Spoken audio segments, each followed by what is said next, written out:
Ya, shalom untuk kita semua. Firman Tuhan yang menjadi renungan kita hari ini diambil dari Yeskiel 33 ayat 8 sampai 11. Yeskiel 33 ayat 8 sampai 11. Di sini kita udah bisa lihat di layar kita. Aku akan bacakannya untuk kita semua karena kan akan ada yang di mute kan. Jadi bacakan untuk kita semua. Yeskiel 33 ayat 8 sampai 11. Kalau aku berfirman kepada orang jahat, hai orang jahat, engkau pasti mati. Dan engkau tidak berkata apa-apa untuk memperingatkan orang jahat itu supaya bertobat dari hidupnya, orang jahat itu akan mati dalam kesalahannya. Tetapi aku akan menuntut pertanggungjawaban atas nyawanya daripadamu. Tetapi jika engkau memperingatkan orang jahat itu supaya ia bertobat dari hidupnya, tetapi ia tidak mau bertobat, ia akan mati dalam kesalahannya. Tetapi engkau telah menyelamatkan nyawamu. Dan engkau anak manusia, katakanlah kepada kami Israel, kamu berkata begini, pelanggaran kami dan dosa kami sudah tertanggung atas kami. Karena itu kami hancur. Bagaimana kami dapat tetap hidup? Katakanlah kepada mereka, demi aku yang hidup, demikianlah firman Tuhan Allah. Aku tidak berkenan kepada kematian orang fasik, melainkan aku berkenan kepada pertobatan orang fasik itu dari kelakuannya, supaya ia hidup. Bertobatlah, bertobatlah dari hidupmu yang jahat itu. Mengapakah kamu akan mati, hai kaum Israel? Demikianlah firman Tuhan. Jadi ketika mendengar tentang ada kata kejahatan atau orang jahat, perasa orang jahat menurut kehidupan kita masing-masing, kehidupan kita sehari-hari punya dua arti. Pertama, orang jahat itu biasanya orang yang melanggar peraturan yang ada. Atau kita bisa bilang orang yang melakukan tindakan kriminal. Atau arti yang kedua, orang jahat itu bisa juga orang yang membiarkan sesuatu yang tidak beres terjadi, atau dia enggan melakukan kebaikan, atau ia tidak melakukan yang seharusnya ia lakukan atau kewajibannya. Contohnya, seorang ibu yang membiarkan anaknya yang masih bayi berjalan gitu aja, terus nanti anaknya kecelakaan mati, yang bertanggung jawab adalah ibunya, yang jahat adalah ibunya. Atau kalau kita lihat orang naik kereta, naik motor, terus kita lihat cagaknya masih dalam keadaan berdiri atau apa itu ya, enggak dalam, pokoknya enggak kita peringati cagaknya bang, orang itu kecelakaan, tapi kita juga yang bersalah, kita orang jahatnya. Itulah keadaan kita sehari-hari. Tapi lebih lanjut lagi tentang orang jahat, agak dalam tataran yang lebih dalam lagi arti orang jahat, aku mengambil seorang tokoh filsafat. Nah, ini tokoh filsafat yang namanya Hannah Arendt. Dia seorang orang Eropa. Dalam bukunya yang berjudul Eichmann in Jerusalem, A Report on Banality of Evil, si Hannah Arendt berkata bahwa kejahatan adalah kondisi manusia yang enggak menggunakan pikiran tentang tindakannya, entah tindakan itu bermanfaat atau tidak. Dia kasih contoh, ini ada kasus, ada seorang laki-laki yang bernama Eichmann. Dia seorang tentara perwira Nazi, dan tugasnya itu adalah menjamin jutaan orang Yahudi dari seluruh wilayah kekuasaan Nazi sampai di kem-kem konsentrasi milik Nazi. Apa tujuannya? Tujuannya itu untuk menyiksa dan membunuh orang Yahudi pada masa itu. Setelah Perang Dunia Kedua berakhir, si Eichmann ini lari ke Argentina, lalu dia memalsukan identitas dirinya. Dia ditangkap oleh intelijen Israel dan diadili di Yerusalem, dibawa ke Yerusalem. Saat ditanya mengenai kejahatannya, ia hanya berkata bahwa ia hanya melaksanakan kewajibannya sebagai seorang tentara Nazi. Saat ditanya mengenai apakah ia menyesal, ia menjawab, aku nggak menyesal. Justru kondisi ia menyesal itu adalah Kenapa aku nggak naik pangkat setelah aku melaksanakan tugas dan tanggung jawabku dengan baik? Padahal kita tahu bahwa kalau kita sedikit melihat sejarah bahwa pencapaian terhadap orang Israel dari Nazi itu kan itu apa ya, nggak manusiawi lah. Kita bisa bilang si Ehman ini kan orang yang nggak beri kemanusiaan. Kita bisa bilang orang jahat. Tapi pada sisi lain, dia itu nggak ada hasrat, nggak ada keinginan untuk melakukan kejahatan. Dia hanya melakukan kewajibannya sebagai seorang tentara. Dia hanya patuh terhadap atasannya. Dia hanya patuh terhadap apa yang harus ia lakukan. Tapi di sini terlihat kejahatannya bahwa ia tidak terlalu menggunakan pikirannya atau kalau si Hannah Arendt tadi bilang dia kondisi enggak berpikir. Dia bukan orang bodoh, tapi dia enggak berpikir. Dia enggak berpikir akan konsekuensi dari tindakannya tersebut. Terlepas dari pengertian itu, tadi kita baca Yeskiel 33 ayat 8 sampai 11, kejahatan itu berarti sesuatu yang dilakukan oleh orang kriminal. Tetapi kejahatan itu juga bisa dilakukan oleh orang yang berada di sekitar penjahat tersebut atau orang jahat tersebut yang membiarkan orang jahat tersebut melakukan tindakan kriminal atau tidak menasihatinya atau tidak membuat ia berpikir akan tindakannya. Jadi bisa dibilang kalau pengertian Yeskiel tadi bisa mencakup tiga hal tadi. Yang pertama kriminal, tindakan kriminal. Yang kedua bisa berarti pembiaran. Dan yang ketiga bisa berarti kondisi tidak memikirkan sebab akibat dari tindakan. Dalam hal ini, kalau kita bisa lihat ke kondisi Yeskiel tadi, orang Israel ini kan orang yang kita tahu sering dibuang, sering mengalami pembuangan. Sampai pada Perang Dunia Kedua pun mereka masih mengalami penderitaan. Dari awal sampai Perang Dunia Kedua yang sebenarnya nggak terlalu jauh dari zaman kita sekarang, orang Israel terus mengalami pembantaian atau terus mengalami penderitaan. Dan penderitaan mereka tidak terlepas dari kejahatan-kejahatan yang mereka lakukan. Banyak pada masa Nabi Yeskiel ini orang Israel melakukan kriminalitas, kejahatan. Dan Tuhan sendiri yang merupakan pemilik bangsa Israel, Tuhan sendiri yang selalu melindungi bangsa Israel tidak menyukai hal tersebut. Bahkan dia selalu marah dan menegur.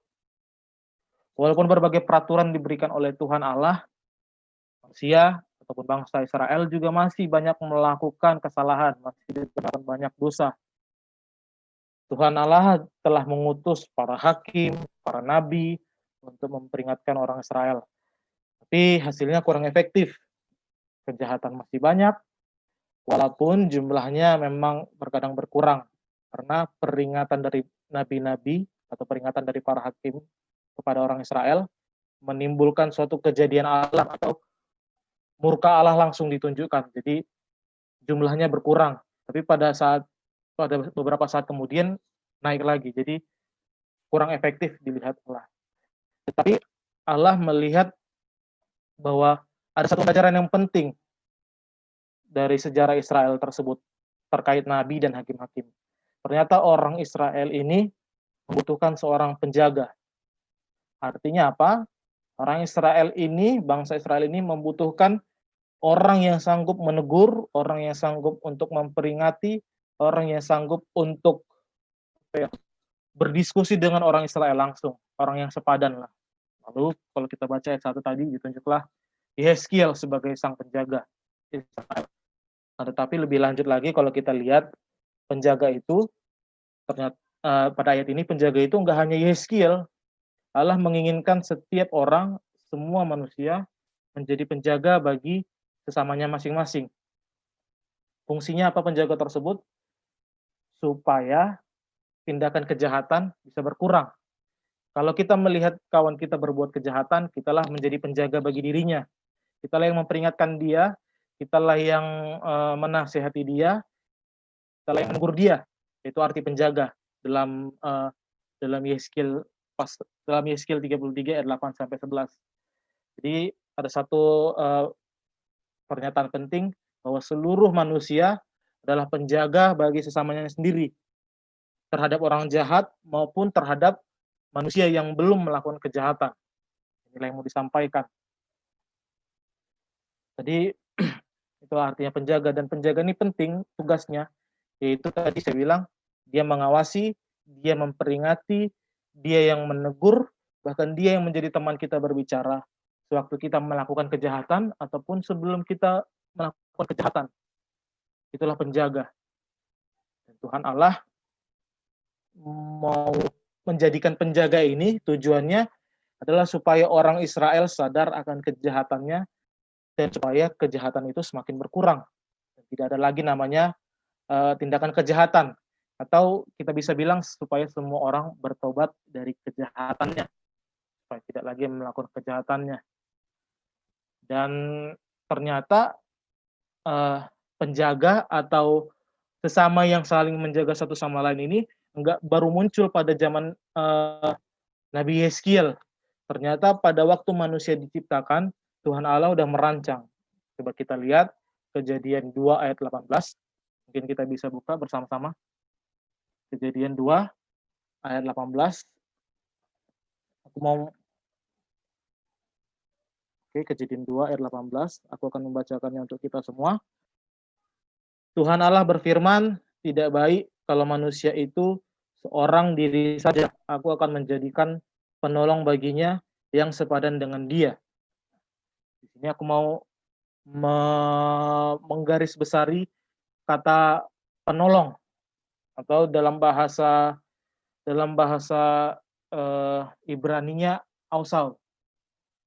Penolong ini tidak menerangkan bahwa perempuan yang ditujunya sebagai pembantu atau yang bisa disuruh oleh laki-laki atau yang derajatnya di bawah laki-laki, bukan. Jadi penolong di sini diterangkan oleh kitab Kejadian itu memiliki arti bahwa perempuan ini adalah satu sosok yang akan membantu seorang laki-laki untuk menangani berbagai masalah yang sulit bagi seorang laki-laki, karena sendiri ketika orang sendiri berusaha menyelesaikan masalahnya itu akan sangat sulit. Jadi dibutuhkan seorang perempuan. Allah menciptakan perempuan. Dan tidak hanya itu, perempuan juga bisa menjadi pengingat serta penegur. Kalau dalam bahasa Inggrisnya di sini dibilang to make effect. Kalau kata also-nya tadi, to make effect, atau bisa menjadi seseorang yang memberikan efek yang positif bagi laki-laki. Jadi artinya ketika dibilang ada dua orang, ini sama-sama saling menjaga fungsinya. Sehingga tidak diciptakan manusia sendiri, berpasang-pasangan, supaya yang satu bisa memperingatkan yang satunya, dan yang satunya bisa memperingatkan yang lain. Jadi dari Kejadian pun udah dikasih tanda bahwa manusia itu diciptakan berpasang-pasangan atau diciptakan dalam bentuk jamak itu bukan karena perempuan itu dianggap lebih rendah, tapi untuk saling menjaga, untuk saling menegur. Karena pada saat itu Allah juga udah tahu bahwa manusia jatuh dalam dosa, manusia akan menghadapi masalah yang begitu berat. Jadi dari Allah sendiri sudah memberikan sesuatu yang terbaik. Itulah artinya penjaga, artinya orang lain hadir di dalam kehidupan kita masing-masing. Jadi sesama manusia itu saling menjaga, wajib menjaga orang-orang di sekitarnya. Seorang ibu, seorang orang tua wajib menjaga anaknya agar anaknya tidak melakukan kejahatan atau agar anaknya tidak mengulangi kejahatannya. Seorang suami wajib menjaga istrinya agar istrinya tidak melakukan kesalahan atau tidak mengulangi kesalahan. Seorang teman atau seorang sahabat wajib menjadi penjaga bagi sahabatnya sendiri agar sahabatnya tersebut tidak jatuh dalam kesalahan atau tidak mengalami kesalahan atau tidak mengulangi kesalahan yang sama. Seperti yang aku bilang tadi, tugas penjaga yang diberikan oleh Tuhan Allah kepada semua orang, kepada seluruh manusia, dalam mengingatkan, memperingati, dan berdiskusi tentang tindakannya untuk mengingatkan bahwa manusia bersalah dan juga bahwa manusia tersebut harus bertobat. Tetapi fungsi dari penjaga tersebut kita nggak bisa laksanakan dengan cara memaksa. Kita paksa dia, kau salah, nggak bisa. Yang bisa kita lakukan adalah secara persuasif. Kita membujuk, Tadi kita lihat kalau Yeskiel 33 ayat 8 sampai 11 tadi dikatakan bahwa kalau orang tersebut tidak mau bertobat dari kejahatannya, kita terbebas dari pertanggungan kita terhadap Allah. Artinya bahwa kita nggak boleh memaksa orang tersebut untuk kau sadar, kau sadar, kau sadar. Justru pemaksaan tersebut akan menjadi threat atau menjadi ancaman bagi orang yang melakukan kejahatan. Dan takutnya ketika dia merasa dirinya terancam, dia justru akan menjadi semakin ganas atau semakin jahat untuk melakukan kejahatannya tersebut. Itulah kenapa ketika kita melaksanakan tugas kita sebagai penjaga, sebaiknya kita menjaganya dengan cara persuasif, dengan cara membujuk, dan fungsi kita menjaga ini nggak kita laksanakan sekali. Kita harus hadir dalam kehidupannya setiap hari. Artinya kita berteman dengan baik dengan semua orang. Kita berbicara dengan baik dengan semua orang. Itulah tugas dan fungsi seorang penjaga bagi sesamanya. Akan tetapi pada masa kini dan pada masa Nabi Yeskiel, kalau kita baca selanjutnya, peristiwa selanjutnya, walaupun sudah ada penjaga, tapi orang Israel tidak sepenuhnya menjalankan tugas sebagai penjaga bagi sesamanya sendiri. Justru mereka masih mencari keamanan atau enggan untuk memperingati, sehingga mereka selalu mengatakan, itu kan bukan urusan kami, itu kan bukan kami yang nanggung, biarlah dia sendiri yang nanggung, itu urusan dia, tindakan-tindakan dia, bukan urusan kami. Jadi orang Israel lepas tangan terhadap tindakan kejahatan yang dilakukan oleh sesamanya. Dan dalam kehidupan kita saat ini juga, kita seringkali lepas tangan terhadap kejahatan sesama kita, kejahatan teman kita. Kalau ada teman kita berbohong, kita juga cenderung diam. Atau mungkin pada saat kita kuliah, titip absen ya, kita juga melakukan kejahatan, iya, dia nggak datang, dia titip absen. Dan itu kita sering lakukan sebagai manusia. Kita bukan melaksanakan tugas kita sebagai penjaga, malah kita menjadi seorang penjahat. Lalu, apa yang bisa kita lakukan terhadap orang yang jahat? Ya tadi, tugas kita harus menjaga, memperingati dia, walaupun dia titip absen, kita bilang, kita tolak, dan kita nasihati. Kita peringati, supaya ia sadar, supaya ia tidak melakukan kesalahan itu lagi, supaya ia tidak berbohong lagi, supaya ia menjadi orang yang jujur. Itulah yang diinginkan oleh Allah, bukan tindakan yang mencari aman atau tindakan masa bodoh.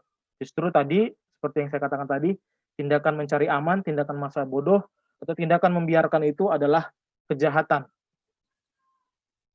Bahkan pun, terkadang ini dalam kehidupan sehari-hari, kalau kita melihat orang jahat, atau kalau kita melihat orang yang enggak kita sukai, bukan hanya kita biarkan, tapi kita caci maki, kita hakimi, bahkan kita cenderung kita doakan supaya dia dihukum seberat-beratnya, kita doakan dia supaya Tuhan menghukumnya seberat-beratnya, bahkan sampai mati kalau perlu.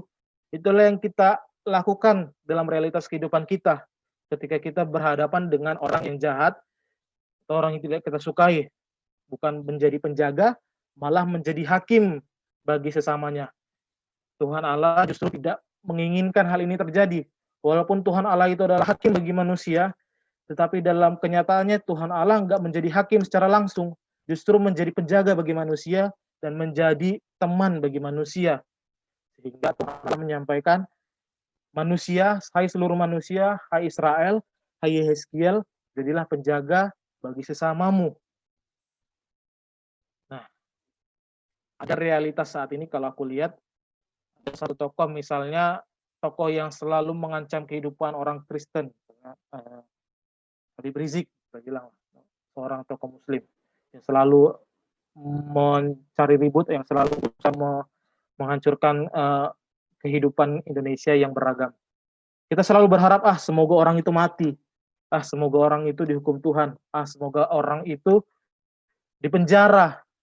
Pokoknya kita doakan yang buruk-buruk.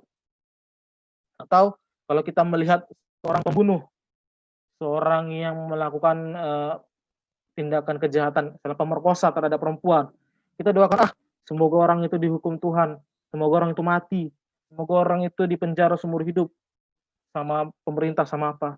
Kita justru mendoakan yang tidak baik kepada sesama kita tersebut. Bukan menjadi penjaga, malah kita menjadi hakim, bahkan menjadi eksekutor. Kalau dalam kepolisian itu eksekutor itu yang membunuh orang itu langsung dalam eksekusi mati. Jadi kita berkontradiksi dengan sifat Allah. Makanya makanya firman Tuhan pada saat ini mau memperingatkan kita untuk menjadi seorang penjaga yang baik, tidak hanya bagi orang jahat, tetapi bagi kita semua sesamanya. Kalaupun kita berhadapan dengan orang jahat, kita harus memperingati dia. Kita harus menasihati dia dengan cara persuasif, tidak dengan cara memaksa. Karena memang itulah yang diinginkan oleh Allah. Kalau kita baca di ayat 11, Tuhan Allah tidak menginginkan kematian orang fasik. Tuhan Allah sangat membenci. Tetapi ia menginginkan orang fasik tersebut bertobat dari jalannya, bertobat dari tindakannya. Jadi tugas kita sebagai seorang Kristen. Kalau kita melihat sesama kita berbuat jahat, baguslah kita mengingatkan, baguslah kita menasehati, baguslah kita memperingati supaya ia bertobat dari kesalahannya. Sebagai orang Kristen kita harus menjaga, kita harus menjadi penjaga bagi sesama kita. Bukan menjadi seorang hakim, bukan menjadi seorang eksekutor bagi sesama kita. Ini demikianlah firman Allah untuk kita saat ini. Kalau ada yang mau bertanya, silakan.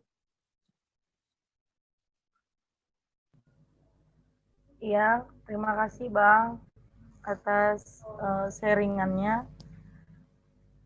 Kepada teman-teman kita, jikalau ada yang ingin ditanyakan atau didiskusikan, kami persilakan ya teman-teman. Kapan nih? Ya, silakan. Gini kan, saya punya adik Bang, tapi dia nggak mau bertobat. Dia sering melakukan dosa banyak kelakuannya. Satu, yang kedua, dia pun sama adiknya nggak mau nurut apa katanya dibilangnya.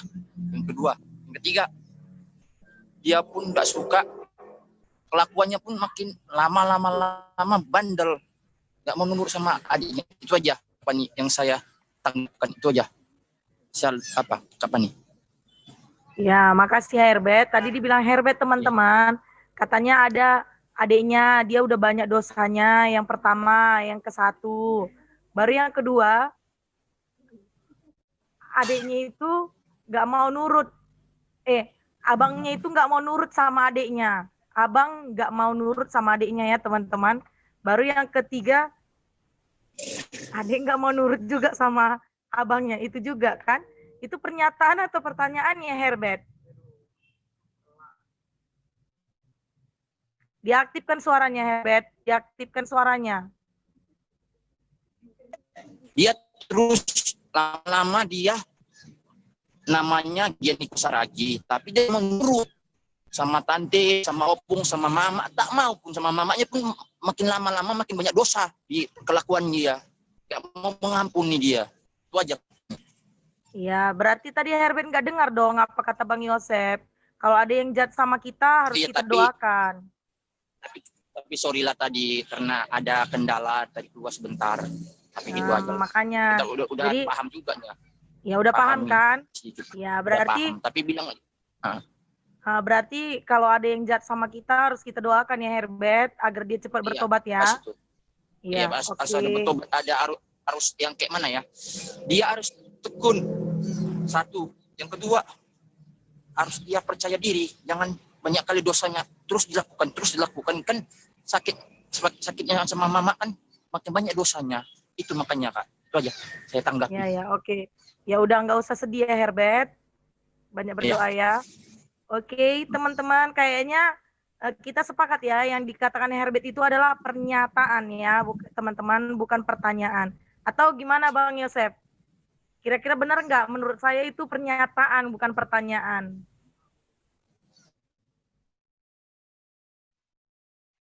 Ya, itu ya itu pernyataan. Setuju sama Kak Fandi, itu pernyataan. Nah, Ya. mungkin kalau solusinya sama Bang Herbert ya tegur aja Bang, kalaupun dia melakukan kejahatan tegur. Terus kalau misalnya dia melawan orang tuanya tegur, di depan matamu Bang tegur. Terus bahkan orang tuanya, doakan dia setiap hari. Jadi supaya dia berubah, bertobat, ditegur, dinasehati. Misalnya kalau kau melawan, pasti mamamu sakit, nanti lama-lama mamamu kan bisa stres, stroke, meninggal dunia kan berbahaya. Jadi ingatkan dia akibat-akibat dari tindakannya orang tua. Itu aja sih Bang Herbert, simple. Ya, oke. Terima kasih ya Bang Yosep. Teman-teman, ada lagi yang mau kita diskusikan kira-kira mengenai Ini sih tadi ada Desi Ari, tolong. Oh ya, tunggu ya. Desi Aritonang itu dia mau titip doa katanya. Dia bukan sharing Bang, tapi Kak titip doain aku biar lancar dan semangat mengerjain penelitian dan skripsiku ya Kak. Ya nanti kita doain sama-sama ya Dek. Ada lagi teman-teman yang ingin disaringkan, ayo. Bagi teman-teman yang sedang mengalami kejahatan oleh teman-teman kita yang lainnya. Oh ya, baru muncul. Oke, saya bacakan ya Bang, dari Desi Aritonang. Shalom Bang, mau bertanya, apa yang harus kita lakukan kalau kita dalam keadaan yang cukup sulit dan keadaan seolah-olah memberikan kita pilihan untuk melakukan kecurangan? Terima kasih Bang. Silakan Bang. Ya, terima kasih Desi. Menanggapi pertanyaan Desi, justru aku juga tadi mau mengasih contoh mengenai namanya kejahatan putih. Jadi aku tanggapi dulu Desi. Apa yang harus kita lakukan kalau kita dalam keadaan yang cukup sulit dan keadaan seolah-olah memberikan kita pilihan untuk melakukan kecurangan. Jadi kita menghadapi keadaan stuck, kita mengalami bahwa satu-satunya jalan itu adalah kecurangan. Kita menghadapi dua jalan, satunya kecurangan dan yang satunya adalah menyerah, atau misalnya kita mau jujur tapi kita nggak mau curang, kita menyerah dan kita udah stuck. Jadi aku yang mau bilang, menanggapi ini, daripada kita melakukan kecurangan, istilahnya ibarat dua kondisi di mana kita stuck ini, aku lebih saran memilih untuk lebih baik kita untuk menyerah daripada kita melakukan kecurangan. Kalau memang kondisinya stuck, artinya kita udah nggak bisa ngapa-ngapain lagi, kita udah melakukan berbagai cara, kita stuck, udah kita menyerah, kita berdoa kepada Tuhan. Tuhan, aku udah mengalami kesulitan yang sudah sangat sulit dalam pilihan ini. Aku tahu kalau aku melakukan kecurangan itu adalah kejahatanku terhadapmu, berdosa terhadapmu. Aku nggak punya jalan lain selain kecurangan. Hanya lagi mungkin aku menyerah, ya Tuhan, aku serahkan semuanya kepadamu. Walaupun aku menyerah, dari Tuhan untuk semakin belajar lagi dalam pilihan ini, sehingga aku bisa matang, sehingga aku bisa dewasa, dan aku bisa memiliki pengetahuan. Dan pada suatu saat nanti, kalau aku dihadapi dengan pilihan ini, aku nggak merasa stuck, justru aku masih punya pilihan-pilihan lain, aku bisa melihat pilihan-pilihan yang lain. Karena kalau kita melakukan kalau kita melakukan kecurangan pada suatu kondisi stuck, dan kita harus tahu bahwa kondisi stuck ini nggak akan kita alami sekali, kita akan mengalaminya berulang kali dalam kehidupan manusia. Stuck banyak akan kita alami. Karena kalau kita terbiasa melakukan kecurangan dalam kondisi stuck, lama-lama kita akan melakukan kecurangan yang sama juga. Dan kecurangan mungkin itu akan berkembang lagi. Ibarat seorang anak kecil, ini dalam cerita perang ya, cerita perang dari Arab. Ada seorang anak kecil yang masih lugu, yang masih polos, berumur 4 tahun. Dia dihadapkan oleh orang tuanya untuk melawan pembunuh.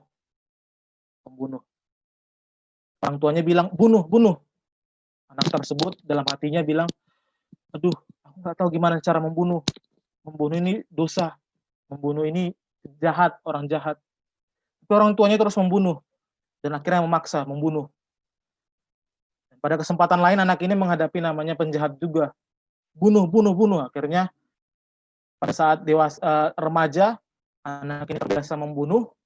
Dan akhirnya anak ini direkrut oleh seorang penjahat dalam kehidupan orang Arab Saudi, seorang penjahat, seorang penyamun untuk melakukan kesalahan. Dan ia terus membunuh anak tersebut sampai ia dewasa. Akan tetapi pada masa dewasanya umur 40 tahun,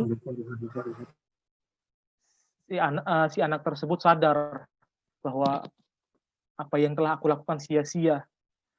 Si anak tersebut sadar bahwa kalau seharusnya aku nggak membunuh, kalau seharusnya aku tidak melakukan kejahatan terhadap orang jahat tersebut, mungkin hidupku nggak sesia-sia ini. Mungkin aku nggak mati oleh penjahat tersebut. Aku bisa menjadi orang yang lebih baik lagi. Karena ia melihat bahwa wilayah di mana ia tinggal, bahwa Arab Saudi tersebut adalah wilayah yang sangat barbar dan penuh dengan pembunuhan. Sehingga pada suatu waktu dia sadar bahwa dia salah. Dan akhirnya dia menyesal. Penyesalannya tersebut tidak hanya karena hidupnya menjadi sia-sia, tapi seluruh anak di Arab Saudi dan budaya barbar atau budaya membunuh di Arab Saudi menjadi budaya yang sangat pakem atau budaya yang sangat kental dalam kehidupan orang Arab Saudi. Jadi jangan sampai kita melakukan kecurangan, jangan sampai kita merasa sia-sia atau merasa menyesal ketika kita melakukan kecurangan. Karena pada suatu waktu kita akan mengalami stuck yang memang berbeda dan semakin sulit. Jadi untuk Desi Aritonang, kalau kita udah dalam kondisi stuck dan pilihannya hanya kecurangan dan menyerah, lebih bagus kita menyerah dan kita berdoa sama Tuhan. Itu aja. Dan aku tadi mau bilang juga tentang namanya kejahatan putih. Jadi dalam dunia teologi ada namanya kejahatan putih. Jadi kejahatan putih ini udah lama banget, tahun 1900-an. Ini terjadi pada masa Perang Dunia Kedua. Jadi ada satu contoh, aku kasih contoh. Mungkin kita bisa menjawabnya. Jadi ada satu contoh, ada seorang perempuan Yahudi yang tinggal di Jerman. Dia diburu oleh orang Nazi. Tadi aku ceritakan orang Nazi sangat ingin membunuh orang Yahudi untuk mengeksekusinya. Jadi si perempuan Yahudi ini berlari, dan ia ketemu dengan seorang kita bisa bilang pendeta perempuan. Dia ketemu dengan pendeta perempuan tersebut, dan si Yahudi ini memohon kepada pendeta perempuan tersebut untuk menyembunyikannya dan berbohong kepada tentara Nazi tadi supaya ia tidak dibunuh. Alhasil, si pendeta perempuan ini berbohong. Tidak ada sini perempuan Yahudi, aku tidak melihatnya sama sekali. Dan akhirnya si pendeta perempuan ini menyembunyikan perempuan Yahudi tersebut di bawah kolong tempat tidur. Jadi di bawah kolong tempat tidur ada papan, dan di atasnya ini ada kasur yang enggak terlalu tebal. Jadi dia masuk ke dalam sela-selanya itu, dan diperiksa oleh orang Nazi, tidak ada, dan perempuan Yahudi tersebut selamat. Dan si perempuan Yahudi ini menjadi tokoh perdamaian. Bagaimana menurut kita menanggapinya? Salahkah si pendeta perempuan tersebut melakukan kebohongan? Atau si pendeta tersebut benar melakukan kejahatannya? Ini namanya kejahatan putih. Untuk teman-teman sekalian bisa menanggapinya.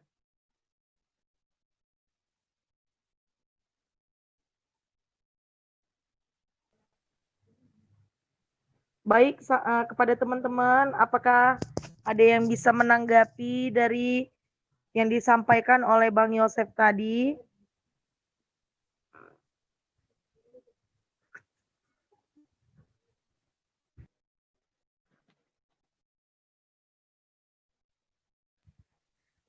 Ayo teman-teman, sepertinya banyak yang menghayal ini ya teman-teman kita ya. Iya, tadi kan kita udah baca. Tuhan Allah menyuruh Yeskiel supaya semua orang Israel menjadi penjaga bagi sesamanya supaya tidak melakukan kejahatan. Nah, aku ngasih contoh langsung untuk kita semua. Ketika kejahatan putih terjadi, atau tadi cerita yang aku sampaikan tadi, yang salah siapa? Apakah yang salah pendeta perempuan yang berbohong, atau justru pendeta perempuan tersebut yang benar? Terima kasih. Ya kalau ditanya pribadi satu-satu nggak ada yang jawab kali ya kan Bang. Mesti ditunjuk ini kayaknya. Ayo Dek, berikan tanggapannya. Kalau menurutku kan Kak, pendeta ini kalau misalnya dilihat dari sisi agama gitu kan Kak, menurutku dia salah karena aku pernah dengar apapun yang kita lakukan yang seperti berbohong itu dia termasuk berdosa. Jadi menurutku salah. Tapi kalau dilihat dari pandangan lain, pendeta ini juga benar karena kan dia dalam keadaan genting berbuat kayak gitu. Jadi sebenarnya kalau menurut itu tergantung pandangan kita menentukan dia benar atau salahnya Kak. Oke. Riana bilang ada salahnya, ada sisi benarnya juga ya. Ulangi lagi ya Kak Santi. Iya ya Bang, diulangin aja lagi Bang. Oke. Enggak apa-apa. Jadi tadi aku cerita pada masa Perang Dunia Kedua dulu, ada tentara Nazi Jerman dengan Yahudi. Dan Yahudi sangat dibenci oleh Nazi. Jadi di Jerman itu ada seorang perempuan Yahudi yang dikejar-kejar oleh tentara Nazi. Mau dibunuh di kamp konsentrasi. Nah, si perempuan tersebut lari dan ia ketemu sama rumah pendeta perempuan. Si perempuan Yahudi ini mengetuk, si pendeta perempuan keluar, dia bilang, Ibu pendeta, selamatkan aku, tolong sembunyikan aku, jangan bilang aku ada di tempatmu, dari tentara Nazi, aku takut dibunuh, tolong Ibu pendeta, tolong. Si Ibu pendeta tersebut sebenarnya takut, karena kalau dalam peraturan Nazi, peraturan orang Jerman pada saat itu, orang yang menyembunyikan orang Yahudi akan dieksekusi mati juga, dinyatakan bersalah. Tapi ia dengan berani berbohong kepada tentara Nazi dan disembunyikan di bawah tempat tidur. Tentara Nazi juga periksa ke dalam rumah pendeta tersebut, tapi puji Tuhan atau si perempuan Yahudi ini nggak ketemu, sembunyinya bagus. Akhirnya si tentara Nazi pergi. Dan pada tahun 2010 atau 2007 si perempuan Nazi ini masih hidup sekarang dan dia jadi tokoh perdamaian. Gimana menurut kakak? Apakah si ibu pendetanya ini salah untuk berbohong? Apalagi ia kan sebagai warga negara wajib patuh kepada hukum yang ada di negaranya. Atau ia benar karena menyelamatkan seorang wanita yang sebenarnya enggak ada sangkut pautnya terhadap kejahatan. Gimana menurut kakak? Udah jelas kira-kira Kak Santi? Kalau menurut aku sih, ya memang pendetanya itu, walaupun dia kan ada kalanya kita berbohong demi kebaikan ya. Walaupun kadang sebenarnya ada nggak sih ya berbohong demi kebaikan, tapi kan dia emang menyembunyikan. Nah, supaya nggak ketangkap kan, dia minta selamatkan sama pendeta perempuan itu kayak gitu. Nah, jadi menurut aku nggak salah sih sikapnya itu, walaupun dia harus menentang Nazi Jerman itu kayak gitu. Oh, nggak salah berarti ya? Iya. Oke, kata Kak apa namanya? Kak Santi nggak salah. Tapi cobalah dulu kita ke siapa tadi ya? Joyce Hutapea. Ya, Joyce Hutapea gimana tanggapannya, Dek? Sama sih Kak, sama kayak Kak Santi tadi ya, menurutku tentara pendeta perempuan itu juga nggak salah karena kan dia berbohong untuk menyelamatkan nyawa orang juga. Menurutku sih nggak salah pendetanya Kak. Oh, iya Bang, itulah kira-kira Bang tanggapannya. Nah, tadi Abang nanya aku tanggapanku ya.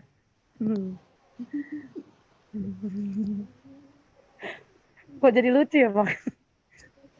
Sebenarnya pernyataan yang Abang bilang itu adalah tadi pertanyaan yang mau saya tanyakan juga sih Bang. Tadi udah agak disinggung dikit sama Kak Santi. Berbohong demi kebaikan gimana ya gitu ya kan. Gimana ya? Aku juga agak bingung menjawabnya gitu ya Bang. Karena dihadapkan dengan dua pilihan yang sulit gitu. Satu sisi eh, kita harus mematuhi peraturan yang memang sudah dibuat oleh negara itu, kan gitu ya Bang.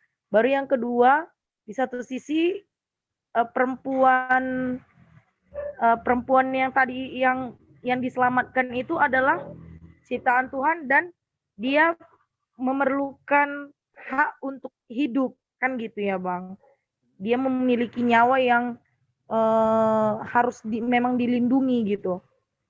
Tapi menurut saya pendeta karena dia seorang pendeta dan yang namanya yang namanya profesi seorang pendeta itu adalah melindungi, mengayomi serta memberikan yang terbaik. Intinya memberikan yang terbaik bagi jemaatnya. Menurut saya dia nggak salah karena dia di satu sisi dia menjalankan juga tugasnya sebagai seorang pendeta. Itu sih Bang, menurut saya. Jadi, pada akhirnya kakak mau bilang dia bersalah atau nggak bersalah? Dia tidak bersalah Bang. Jadi bersalah. Oke ya, jadi ini namanya juga kejahatan putih. Jadi walaupun dia namanya kejahatan putih, dia tetap namanya kejahatan. Jadi pada dasarnya ketika kita melakukan kejahatan, tetap kita melakukan kejahatan. Jadi kalau aku nanggapi tadi, si pendeta perempuan dia bersalah. Walaupun dia menyelamatkan seorang perempuan Yahudi, menyelamatkan nyawanya, dia tetap bersalah. Akan tetapi dalam kebersalahannya tersebut, dia dia akan menerima konsekuensinya sebagai seorang yang memang pembohong. Tetapi pada satu sisi, dia tetap dihargai sebagai seorang penyelamat. Kalau ditanya dia bersalah atau nggak bersalah, dia bersalah. Karena apa? Nah, pertama dia tadi berbohong. Yang kedua, dia tidak melaksanakan tugas dan tanggung jawabnya sebagai warga negara. Karena kan dia melanggar peraturan yang ada di negaranya tersebut. Akan tetapi tergantung pilihan kita ketika kita menghadapi kondisi stuck tadi. Karena Kak Desi tadi bilang kondisi stuck. Kita menghadapi kondisi stuck. Pilihan apa yang harus kita lakukan? Dan kita harus berani bertanggung jawab atas pilihan tersebut. Nah, sama nanti dengan halnya kita berhadapan dengan orang yang melakukan kejahatan putih. Orang jahat, tapi dia melakukan kejahatan putih. Apa yang harus kita lakukan? Apa yang kita katakan? Kau bersalah, kau jahat. Kita jauhi kah? Atau kita bagaimana? Jadi seperti itu. Jadi, kalau kita menghadapi orang yang melakukan kejahatan putih, seperti tadi, kondisi tadi, kita nggak bisa, kita bisa bilang bersalah, tetap dia salah. Tetapi kita nggak bisa menghukumnya, kita nggak bisa mencaci maki dia, kita nggak bisa menstigma dia sebagai orang pembohong. Tapi kita memang akan mengambil hikmah, kita akan mengambil pelajaran dari dia. Sekaligus juga kita akan berdiskusi, bercerita tentang dia. Bahwa kebohongan itu nggak baik, tapi dia mengambil pilihan yang tepat. Jadi dia tetap bersalah dan kita tetap sebagai penjaga memperingati dia untuk tidak melakukannya lagi. Kalaupun dalam kondisi stuck seperti itu, lebih baik kita nggak usah lebih baik kita jujur. Jadi kondisi bawang putih ini kondisi-kondisi yang memang sulit untuk kita hadapi, kita tanggapi. Seperti tadi berkaitan dengan kehidupan. Nah, tetapi kalaupun kondisi tersebut enggak sampai stuck tadi berkaitan dengan kehidupan, kalau misalnya titip absen atau apa namanya, titip absen atau mencopet atau apa segala macam, kalau nggak berkaitan dengan kehidupan, kita nggak usah melakukannya. Dalam kehidupan teologi, kejahatan putih ini memang sebagai sebagai alternatif bagi seseorang untuk menyelesaikan masalahnya. Tapi ini bukan sebagai alternatif yang disarankan.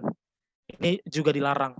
Karena pada suatu waktu di Amerika Serikat ada seorang, kita tahu Edward Snowden, dia bisa melakukan suaka ke luar negeri karena memang ada yang membantu dia, ada kejahatan putih, ada orang yang membantu dia untuk lari. Dan pada akhirnya si Edward Snowden ini kan membocorkan rahasia-rahasia negara.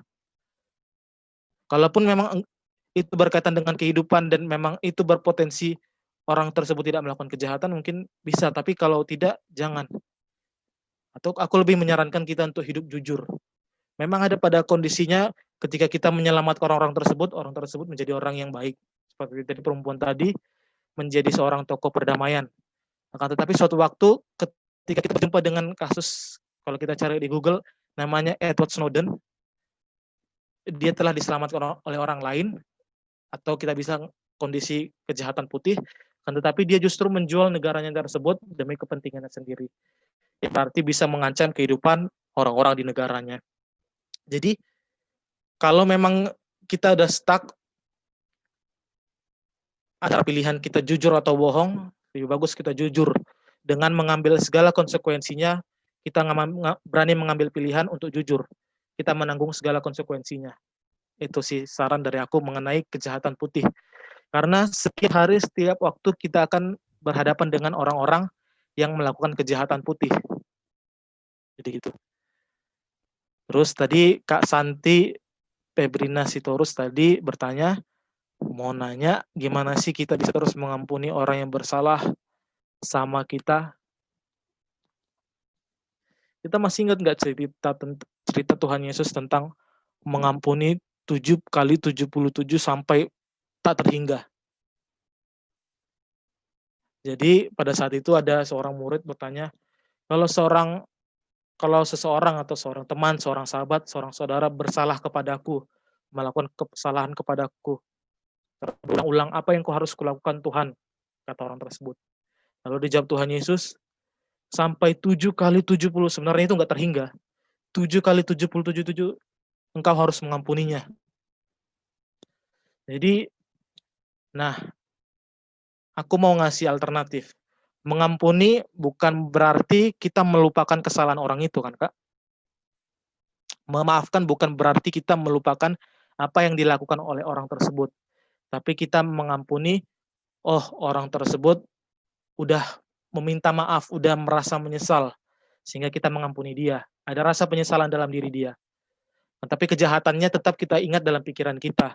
Bukan berarti kita bertindak jahat, tapi rasa sakit itu kan tetap ada, tetap membekas ketika kita lakukan kejahatan.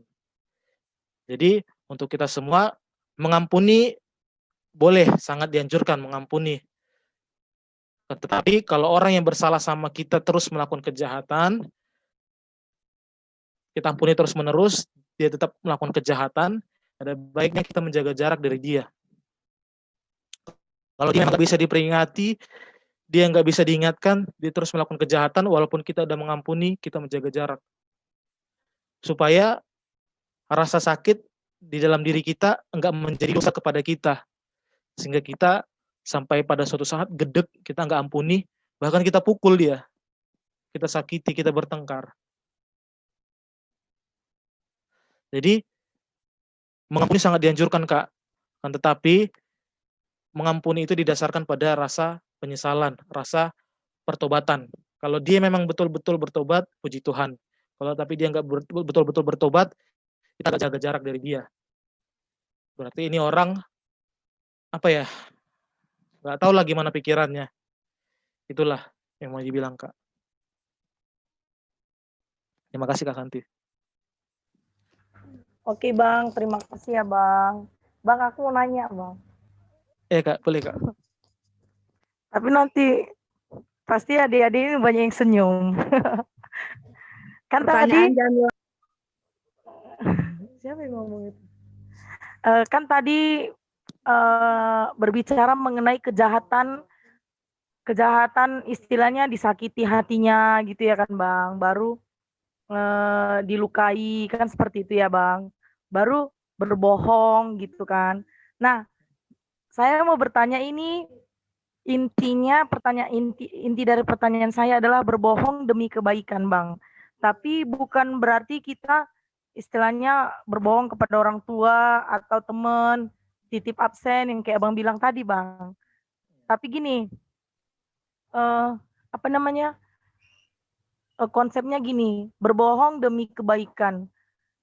Ini lebih dari apa namanya konsepnya, contohnya kayak percintaan gitu loh Bang kan. Nah, kan ada senyum tuh. Contohnya gini Bang, adalah seorang pria gitu ya Bang. Seorang pria, dia ini bukan pengalaman pribadi sih, cuman tapi banyak ya rata-rata yang seperti itu Bang. Teman-teman saya yang udah pada nikah gitu ya kan Bang. Ada yang bilang bahwasannya lebih baik dicintai daripada mencintai. Kan gitu. Nah, contohnya gini Bang. Rihanna, contohnya ya, Rihanna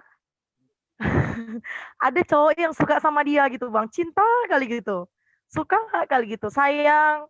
Pokoknya apapun akan dilakukan laki-laki inilah terhadap adik Rihanna ini.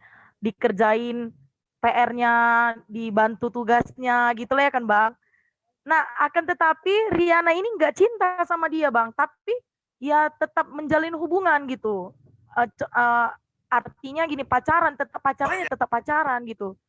Tapi di satu sisi dia nggak cinta, hanya cinta ya karena menghargai pengorbanan dan cinta laki-laki itu tadi. Kan berarti dia berbohong dong Bang. Dia nggak cinta tapi dia terima gitu.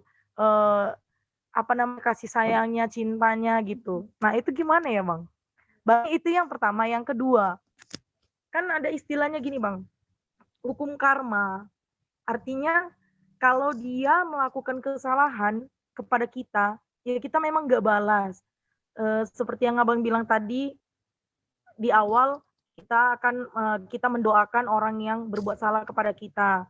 Kita doakan. Baru tadi Abang bilang juga bahwasanya kita itu mengampuni bukan berarti melupakan kesalahannya, kan gitu ya Bang. Tapi kan dalam hati ini kan masih kesal, ada kesal ya, kesal gitu. Baru dalam hati bilang gini, bukan saya yang membalas, tapi Tuhan. Lihatlah nanti pasti ada hukum karma. Nah, yang kedua saya mau nanya Bang mengenai hukum karma itu memang ada atau itu hanya mitos doang Bang? Terima kasih. Jadi yang pertama tentang percintaan ya tadi ya. Jadi tapi aku mau nanya ini, mau memastikan aja nih. Jadi misalnya tadi kan contoh perasaan si Riana ini, apakah dia memang dalam tanda kutip mencintai atau memang dia tulus mencintai dalam tanda kutip itu artinya dia hanya dia senang dengan keuntungan itu, dia senang aja, tapi dia memang merasa nggak suka. Dia nggak suka tapi dia senang. Istilahnya dalam tanda kutip lah, bukan dia cinta sebenarnya, jadi kayak itu dimanfaatkan aja. Atau memang gimana? Kayak yang seperti saya bilang tadi Bang, dia menerima cinta ini, dia nggak suka, dia nggak senang, dia nggak sayang, tapi hanya karena menghargai pengorbanan si laki-laki ini, sehingga dia itu menerima gitu. Berarti kan dia berbohong sama dirinya sendiri gitu Bang. Oke, Kak. Terima kasih Kak. Jadi ini aku yang tanggapi tadi, berbohong tentang dirinya yang pertama, kepada dirinya sendiri tentang percintaan. Jadi tentang kejahatan putih. Kejahatan putih ini kan sebenarnya nggak disarankan di dalam kehidupan manusia sehari-hari. Walaupun nanti itu kita lihat sebagai sesuatu yang baik, tapi itu nggak disarankan. Karena apa? Karena toh juga itu semacam kejahatan. Bukan berarti kalau kita melakukan kejahatan putih hasilnya positif. Seperti yang aku bilang tadi, Kita bisa lihat cari di Google Edward Snowden. Dia salah satu orang yang menerima kejahatan putih. Pada akhirnya dia kan menjual tentang rahasia-rahasia negaranya Amerika Serikat. Bahkan sampai udah bocor. Bahkan kalaupun kebocoran rahasia negara ini kan bisa mengancam kehidupan orang-orang di Amerika Serikat. Jadi bukan berarti kebohongan putih ini menghasilkan sesuatu yang positif. Seperti yang aku katakan tadi, perempuan Yahudi tadi menjadi seorang tokoh perdamaian, berbeda.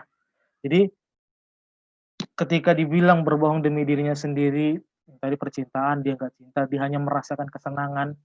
Itu bisa dibilang dia melihat pengorbanan tersebut, dia senang dengan pengorbanan, tapi dia berbohong pada dirinya sendiri, dia nggak suka.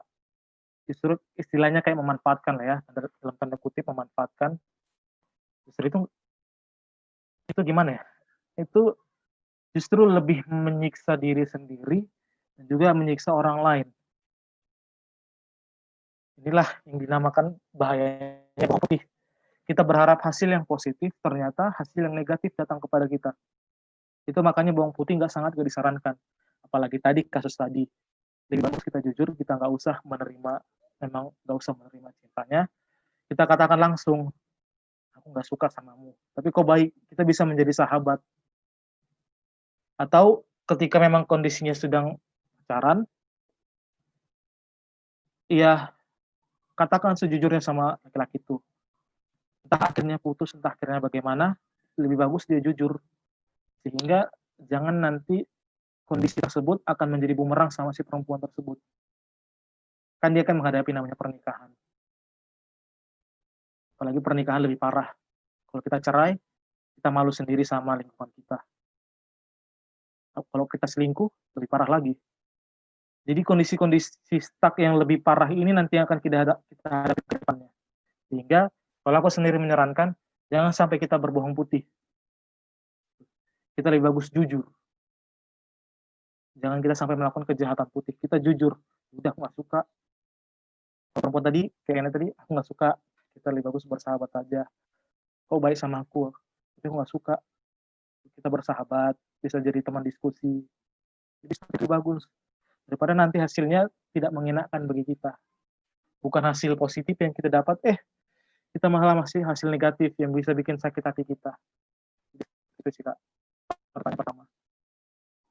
Jadi pertanyaan kedua, apakah hukum karma itu ada? Nah, hukum karma ini kan, ini sebenarnya muncul karena misalnya ini kita berdua Kak, misalnya aku gedek sama kakak ini, gedek banget. Kesel aku sama kakak. Karena, kakak ini salah suka caper, kakak ini selalu bohong. Kakak ini selalu apa gitu kan. Jadi aku gedek sampai suatu saat aku bilang, hukum karma masih ada loh, awas nanti. Itu artinya sama kayak kita, aku berdoa sama Tuhan supaya kau dihukum.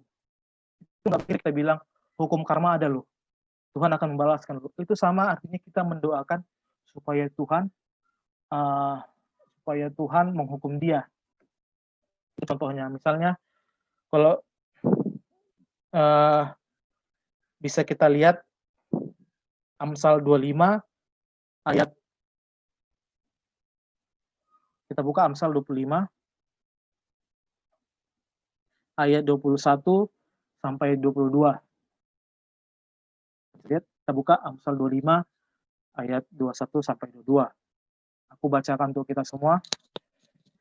Jikalau saudaramu lapar, berilah dia makan roti, dan jikalau ia dahaga, berilah dia minum air. Karena engkau akan menimbun bara api di atas kepalanya, dan Tuhan akan membalaskan itu kepadamu. Kalau kita melihat ini kan ada perasaan dalam diri kita, Tuhan membalaskan kepada orang itu setimpal dengan kesalahannya. Orang itu akan dapat bara api kalau aku melakukan kebaikan. Justru kan ini sama seperti yang kakak bilang tadi. Aku mendoakan kepada Tuhan supaya orang itu tersebut dihukum. Di sini pun kalau kita baca, aku melakukan kebaikan kepada orang jahat supaya nanti Tuhan menghukum dia. Ini sebuah pandangan yang sama, dan justru ini sama-sama jahatnya. Jadi ketika kita bilang hukum karma itu ada karena kita yang mengadakannya. Karena kita yang berdoa sama Tuhan. Tuhan hukum dia. Tuhan Tuhan hukum dia, Tuhan buat dia menyesal, buat dia sengsara, buat dia menderita. Jadi apa ya? Jadi aku mau bilang hukum karma itu ada karena kita yang mengadakannya. Tuhan sih memang berjalan menghukum berdasarkan kejahatan manusia, itu memang ada, Tuhan sendiri yang bilang. Kalau kita bisa lihat di hukum Taurat, aku akan membalaskan kepada keturunan ketiga, keempat, dan seterusnya menurut kesalahan mereka. Tuhan tetap mengadakan namanya penghukuman kepada semua manusia akibat kesalahannya. Itu namanya konsekuensi yang harus dihadapi oleh manusia. Tapi kalau kita katakan pada saat kita gedek hukum karma, itu sama halnya kita mendoakannya untuk mendapat kecelakaan. Itu ada, hukum karma ada, tapi kita mengada-ngadakannya karena kita dalam kondisi suasana yang jelek. Kita benci sama orang. Kita bilang hukum karma ada. Gak mungkin kan kita bilang hukum karma pada saat kondisi kita senang. Hukum karma ada. Pasti kan kita dianggap orang gila. Kita lebih cenderung bilang, semoga Tuhan memberkatimu ya, diberi kebaikan, diberi kemudahan. Pasti kita kan akan mengatakan seperti itu dalam kondisi senang, dalam kondisi mood yang baik. Kalau dalam kondisi mood yang jahat apa? Hukum karma ada. Jadi itu sama-sama kayak kita berdoa supaya orang tersebut mendapat kecelakaan. Atau lebih masuk akalnya aku bilang, kita tahu kan Coki Pardede? Kita pasti kenal kan Coki Pardede? Jadi kalau kita lihat di situ ada namanya teoflogi, kita buka di YouTube teoflogi, ada perbincangan Coki Pardede dengan sebenarnya teman-teman saya dari Jakarta berdiskusi tentang kejahatan. Jadi si Coki Pardede ini bilang, kalau gue melihat orang yang jahat di depan mata gue, terus gue doakan, mampus lu, mati lu, masuk neraka lu, syukur lu masuk neraka. Artinya bukannya kita sama dengan orang jahat tersebut, bahkan kita lebih beringas, bahkan kita lebih psikopat daripada orang jahat tersebut. Kita mau menginginkan dia mati, kita mau menginginkan Tuhan menghukumnya seberat-beratnya, kita mau supaya orang tersebut menderita. Bukankah kita lebih jelek daripada penjahat tersebut, lebih psikopat dari penjahat tersebut? Nah, ini dia. Jadi, kalau kakak bilang hukum karma itu, kita sadarilah bahwa hukum karma itu karena kondisi mood kita jelek. Kita mendoakan orang tersebut tidak baik. Hukum karma itu ada karena kita mengadakannya. Tapi penghakiman Tuhan itu ada karena memang itu semua dijalankan berdasarkan keinginan Tuhan. Karena Tuhan melihat hidup manusia penuh dengan kesalahan. Tuhan juga nggak mau lihat manusia dalam kerungkungan dibebaskan. Jadi ada bentuk tanggung jawab manusia terhadap Tuhan. Jadi berbeda, Kak. Hukum karma sama penghakiman dari Tuhan itu beda. Itu sih.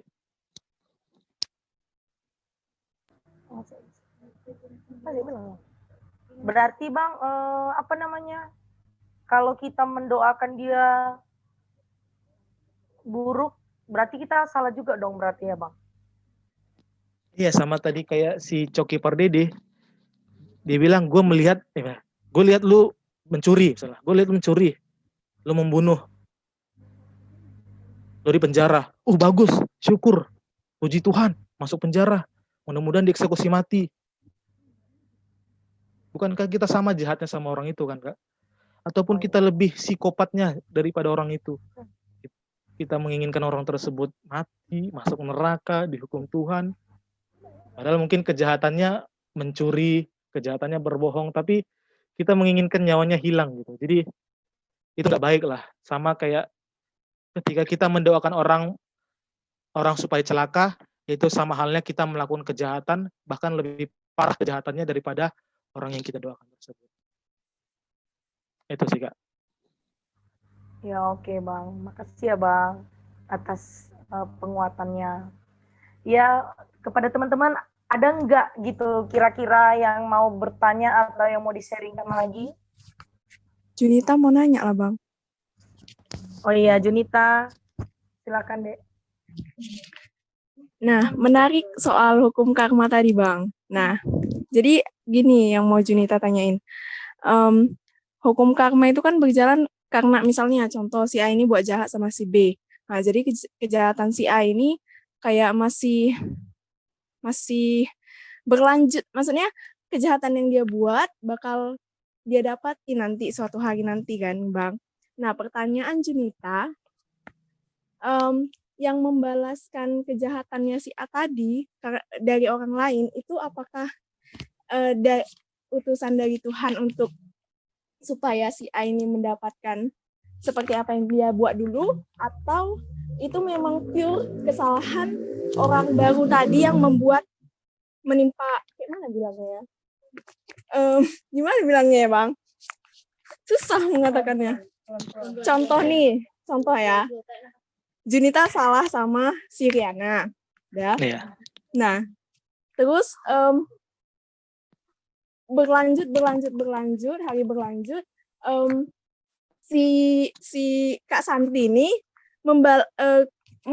melakukan kejahatan yang sama seperti yang aku lakukan dulu ke aku gitu.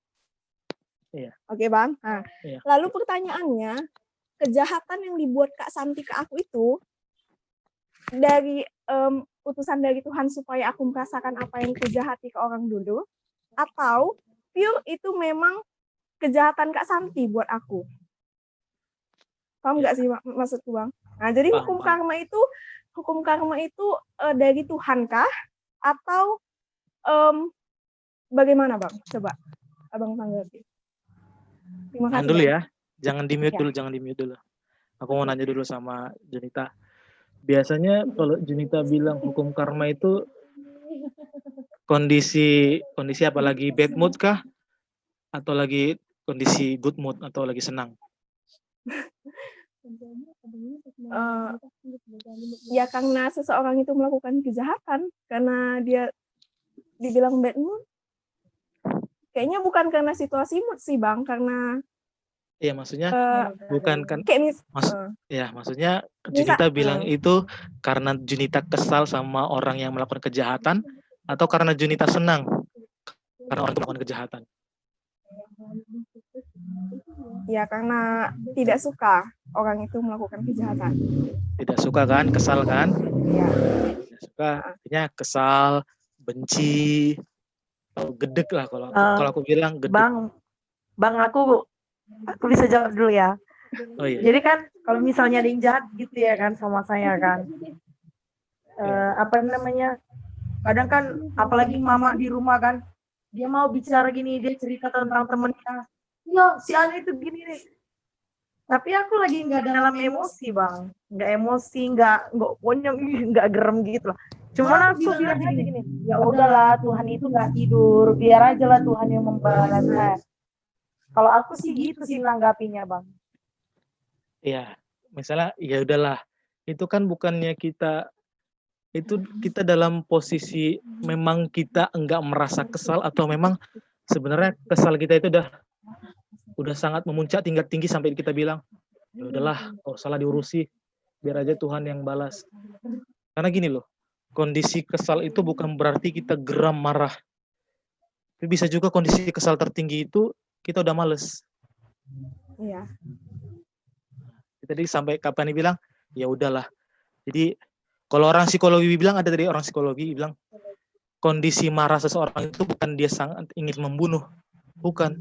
Tapi kondisi marah seseorang itu mau mencapai puncak kalau dia udah malas.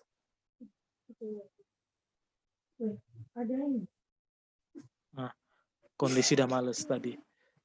Jadi sama kayak Junita tadi, gimana? Aku sih kalau kita bilang tadi kayak Kapani tadi, ya udahlah, biarlah Tuhan balas. Artinya kan kita kan sebenarnya kayak Kapani tadi kan udah kekesalan tertinggi itu, sampai udah kata males, ya udahlah, udah nyerah gitu. Ya udahlah, biar Tuhan yang membalas. Nah, sebenarnya kan kata hukum karma sendiri ini kan dari istilahnya dari orang-orang India lah. Dari proses, ada namanya proses lingkaran kehidupan lah antara India dan Buddha. Dan nanti hukum karma adalah, kalau India bilang hukum karma adalah apa yang kita lakukan pada saat ini, ketika kita bereinkarnasi nanti kita akan mendapatkan setimpal. Itulah menurut orang-orang Hindu, menurut orang Buddha. Jadi gitu. Jadi lama-lama kita banyak mengkutip hukum karma nih, hukum karma. Sehingga pada posisi kita kesel, kita marah, sampai kayak Kak Pani tadi males, ya udahlah. Itu sebenarnya hukum karma bukan untuk kita. Seharusnya kita nggak mengucapkan, atau hukum karma itu sebenarnya bukan dalam pengajaran ya, dalam kehidupan sehari-hari itu nggak hadir, nggak pernah ada. Tapi karena kondisi kita males, kondisi kita marah, kita adakan hukum karma. Hukum karma yang bagaimana? Kita berdoa sama Tuhan, Tuhan, semoga orang ini mendapatkan balasannya yang setimpal dengan apa yang ia lakukan kepada saya. Seperti itu. Jadi itu yang aku bisa catatkan dalam hukum karma kehidupan sehari-hari. Karena setiap pemuda, setiap remaja itu bilang semoga kau dapat hukum karma. Ya udahlah biarlah Tuhan yang menghakimi. Jadi gitu. Jadi istilahnya kita berdoa sama Tuhan, Tuhan hakimilah dia. Jadi gitu. Istilahnya hukum karma. Seharusnya nggak ada, tapi karena kita merasa marah, merasa jengkel, merasa males menghadapi orang tersebut, kita adalah hukum karma. Yang kita tahu, misalnya dalam ajaran Tuhan, dalam ajaran Alkitab, Tuhan memang mengadakan namanya penghukuman, Tuhan mengadakan namanya penghakiman. Kalau dibilang tadi kan mengenai hukum Taurat, dikatakan, aku akan membalaskan kepada keturunan ketiga berdasarkan kesalahan, berdasarkan dosa yang mereka lakukan. Artinya apa? Artinya Tuhan akan menuntut pertanggungjawaban kepada manusia. Di sini dan yang perlu kita garis bawahi pertanggungjawaban yang dimaksud dengan penghakiman Tuhan.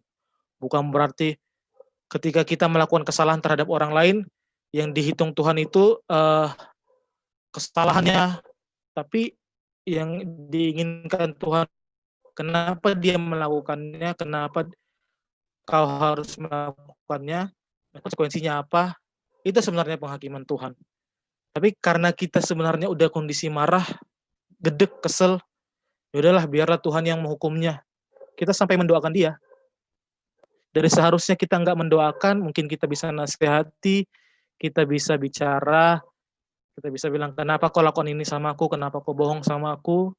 Tapi karena kita udah kesel, udah marah, kita bilang sama dia, atau kita bilang sama orang terdekat kita, yaudahlah biar Tuhan yang menghukum. Jadi ini kayak pandangan atau perspektif yang berbeda tentang hukum karma ya. Jadi hukum karma ini sebenarnya kalau menurut aku menanggapi realitas kehidupan kita ya pemuda, remaja, itu seharusnya nggak ada. Justru itu menjadi ada karena kita menginginkan orang tersebut dihukum oleh Tuhan. Istilahnya hukum karma itu dalam kehidupan kita mendoakan orang itu dengan jelek-jeleknya. Itu aja sih. Supaya dia dihukum, supaya dia diapai sama Tuhan. Memang tujuannya supaya sadar. Tapi perihal doa kita itu salah atau buruk. Kita mendoakan supaya Tuhan menghukumnya.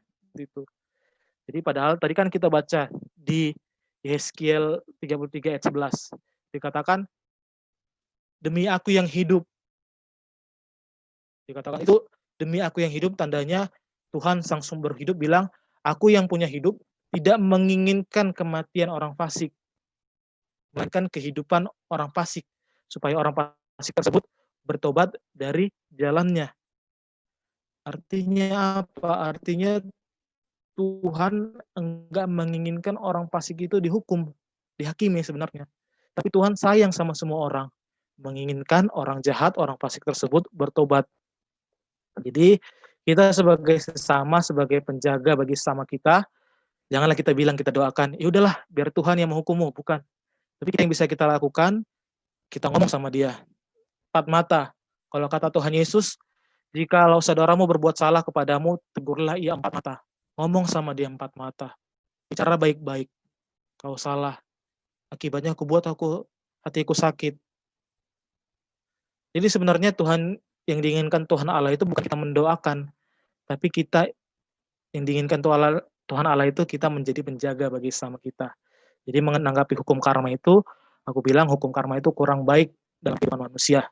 Dalam kehidupan kita, konteks kita ya, bukan pengajaran orang Hindu atau Buddha, tapi dalam konteks kehidupan kita.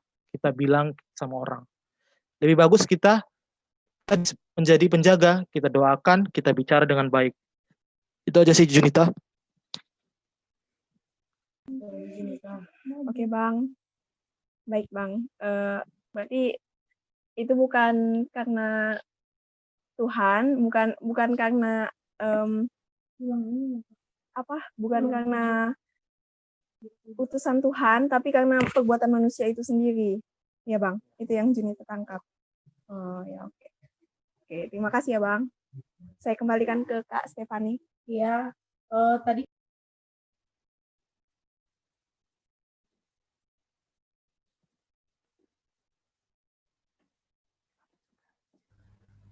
ada yang bertanya tadi dari chat ini ya.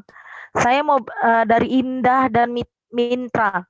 Saya mau bertanya, apa perbedaan sumpah dengan karma? Ibaratnya ada seseorang yang memberikan sumpah dengan kita. Itu, Bang. Kembali lagi ke sumpah, ke karma. Dibalik-balik karma ya. Iya. Jadi aku sekali lagi bilang, ada lagi bertanya ya. Ya, jadi aku mau bilang sama kita, hukum karma itu sebenarnya nggak pernah ada dalam konteks. Bang, maaf Bang, dipotong dulu ya Bang. Sekalian aja ya Bang, yang pertanyaan ini ya Bang. Kalian jawab nanti ya Bang, nggak apa-apa ya Bang. Kak Meriaske Panjaitan. Shalom Bang, saya mau bertanya, bagaimana cara menegur dengan kasih rekan kita yang selalu berucap atau bertindak menyayat hati? Wah, ngeri ya Kak. Kalau dia merasa keinginannya tidak terpenuhi. Padahal kalau bicara tentang usia, ia sudah setengah abad. Masalahnya Bang, mulut ini enggan untuk berbicara karena merasa tidak pantas lagi untuk menegur orang yang jauh di atas usia kita. Terima kasih. Oke. Itu Bang, silakan Bang. Oke, jadi pertanyaan dari Kak Meriaske ini terakhir ya Kak ya? Berarti. Oke ya. Pertanyaan terakhir, jadi aku jawab sekali dua. Pertanyaan dari Kak Indah sama Kak Mintra, apa bedanya sumpah dengan karma? Jadi, seperti yang aku bilang tadi, sebenarnya karma itu nggak ada. Kalau karma pengajaran orang Hindu ya memang ada. Itu ajaran mereka. Jadi kalau karma dalam konteks kita nggak ada. Itu karena karma itu adalah kita mendoakan orang yang bersalah kepada kita dengan sejelek-jeleknya. Itulah aku bilang karma. Kita mengharapkan orang tersebut mendapat kecelakaan atau dihukum oleh Tuhan. Istilahnya itulah karma. Sebenarnya karma itu nggak ada, tapi karena kita dalam kondisi kesal, ada-adakan itu karma. Segala macamnya. Jadi apa bedanya karma dengan sumpah? Aku bilang tadi, karma itu kita mendoakan orang dengan cara yang tidak baik, bukan mendoakan dia supaya sehat-sehat, supaya dia panjang umur, kita mendoakan supaya dia dihukum Tuhan, supaya dia mendapat penderitaan, supaya dia kecelakaan, mungkin itulah karma. Tapi kalau sumpah ini bukan dibilang janji ya. Ya mungkin adalah persamaan sumpah dengan janji. Kayak ibarat sumpah pemuda atau sumpah apa segala macam. Tapi kalaupun dalam kekristenan sumpah ini enggak disarankan. Lebih kita disarankan untuk berjanji. Walaupun sebenarnya intinya sama. Setelah sumpah, saya bersumpah saya enggak akan mencuri lagi seperti itu. Sebenarnya sama. Tapi pada esensinya, tapi agak terlalu tinggi bahasanya, pada esensinya sumpah itu sebenarnya kita itu mengkaitkan dengan nama Tuhan, misalnya dengan sosok yang lebih tinggi kita kaitkan, kita sering ucapkan. Kita contohnya, sumpah demi Tuhan bukan aku.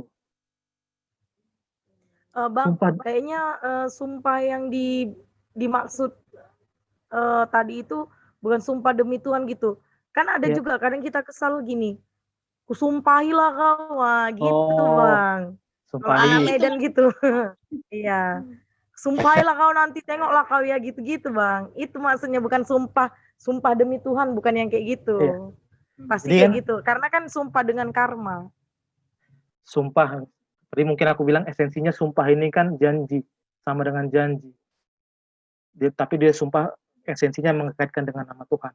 Tapi kita juga jumpa sama keadaan atau kondisi di mana orang yang bilang, sumpai kau ya kecelakaan, ku sumpai kau mandul gitu, ku sumpai kau ya jomblo seumur hidup, seperti itulah segala macamnya. Bedanya apa? Ya kalau kita lihat seperti itu, bukannya itu sama karma dengan sumpah, seperti yang aku bilang tadi. Ketika kita berharap karma itu kita mendoakan orang tersebut supaya menjelek-jelekkan, mungkin bedanya apa ya, halus kasarnya ya. Mungkin karma lebih halus karena dia didoakan, ku doakan sama Tuhan supaya kau mendapat kecelakaan. Tapi mungkin sumpah, ku sumpahi kau mandul ya, itu kayak beringas sekali, kasar. Kalau orang-orang bilang psikopat. Tapi sebenarnya dua-duanya ini sangat nggak dianjurkan. Sangat nggak dianjurkan dan nggak pernah eksistensinya ada dalam kehidupan kita sebagai seorang Kristen. Artinya kalaupun kita mendoakan orang kita mendoakan yang terbaik. Seperti tadi Amsal 25, apa yang dikatakan? Berlakulah baik kepada orang tersebut. Amsal 25 ayat 21 tadi, jikalau seterumu lapar, berilah dia makan roti. Dan jikalau ia dahaga, berilah ia minum. Artinya apa? Artinya dalam kehidupan kita sebagai orang Kristen, Tuhan menginginkan kita memberikan yang terbaik walaupun kepada musuh kita, walaupun kepada orang yang kita tidak sukai. Kita mendoakan dia dengan baik dan kita melakukan yang baik untuk dia supaya ia tetap hidup, supaya ia diberi anugerah terhadap Tuhan dan supaya Tuhan memberikan pengajaran sama dia dengan cara yang Tuhan inginkan. Istilahnya kita udah nggak bisa memberitahunya lagi, kita doakan supaya kepada Tuhan berkatilah temanku tersebut agar ia sadar dari kesalahannya. Jadi karma dan sumpah ini eksistensinya nggak pernah ada dalam kehidupan orang Kristen. Tapi karena kita hidup pluralis atau hidup bersama dengan orang-orang di luar Kristen, kita seringkali mengutip kata karma, sumpah dari orang-orang lain. Tapi sebenarnya nggak ada. Dan itu kalau dikutip pun sangat nggak disarankan.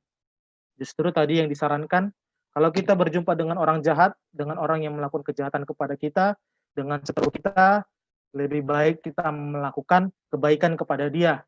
Kita kasihi dia, kita tegur dia, kita ingatkan dia. Dan jikalau dia nggak bisa kita ingatkan, kita doakan sama Tuhan supaya ia diberi kesehatan, supaya ia diberi umur yang panjang, supaya ia diberi kebijaksanaan, supaya Tuhan memberikan sebuah jalan supaya dia mengerti akan kesalahannya. Itu yang disarankan oleh Tuhan, bukan karma atau sumpah tadi ya Kak. Oke? Oke, terakhir Kak Rizke. Ini tentang etika ya Kak. Tentang cara menegur orang yang di atas kita. Berarti apalagi umurnya setengah abad ya, berarti 50 tahun ya. Waduh. Ini bukan lagi sama sudah pribadi lah Kak.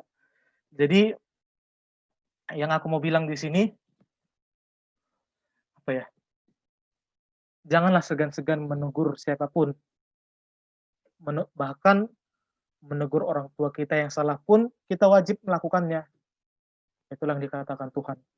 Tadi kalau kita baca di Yeskiel tadi 33 ayat 8 sampai 11, kalau kita nggak menegur orang yang bersalah, kita bakal dituntut sama Tuhan.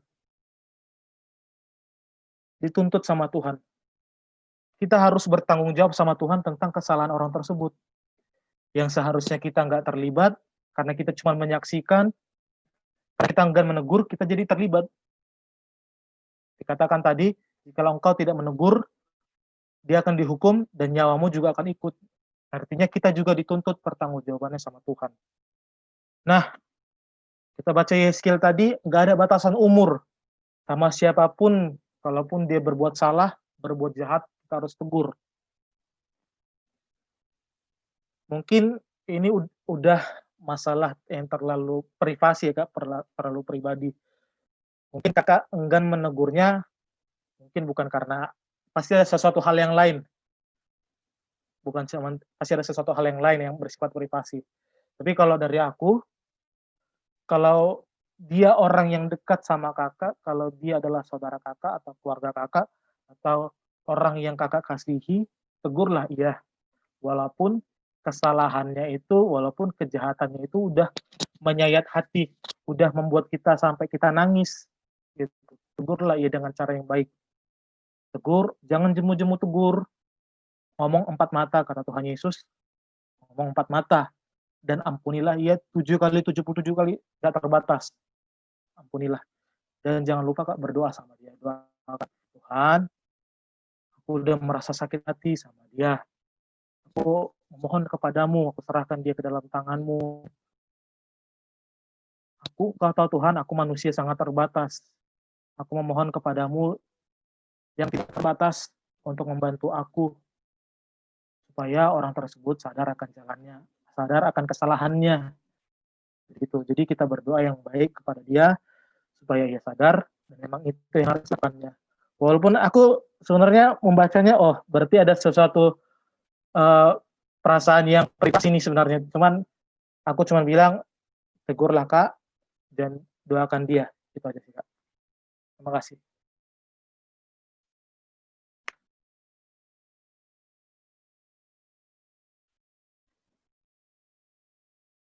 Oke, makasih Bang atas masukannya dan sharing-sharingnya ya Bang. Semoga teman-teman sekalian dan saya pribadi bisa melaksanakannya walaupun kadang berat hati ya Bang. Apalagi saat emosi ya kan Bang. Iya. Oke teman-teman, sepertinya sudah cukup ya. Nanti link lagi bisa di chat pribadi Bang Yosef. Kalau tidak keberatan. Ya kan Bang? Oke, teman-teman, diskusinya sudah selesai.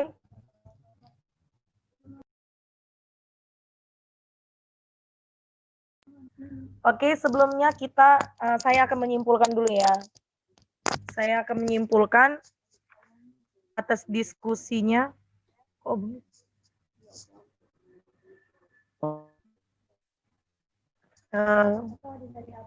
Atau abang yang mau menyimpulkan Bang, silakan. Oh iya, iya maaf ya aku lupa ya Kak. Jadi bulan dariku adalah penjaga bagi sesama kita, bagi keluarga kita, bagi orang tua kita, bagi semua orang, maupun orang jahat atau orang baik, jadilah penjaga bagi dia.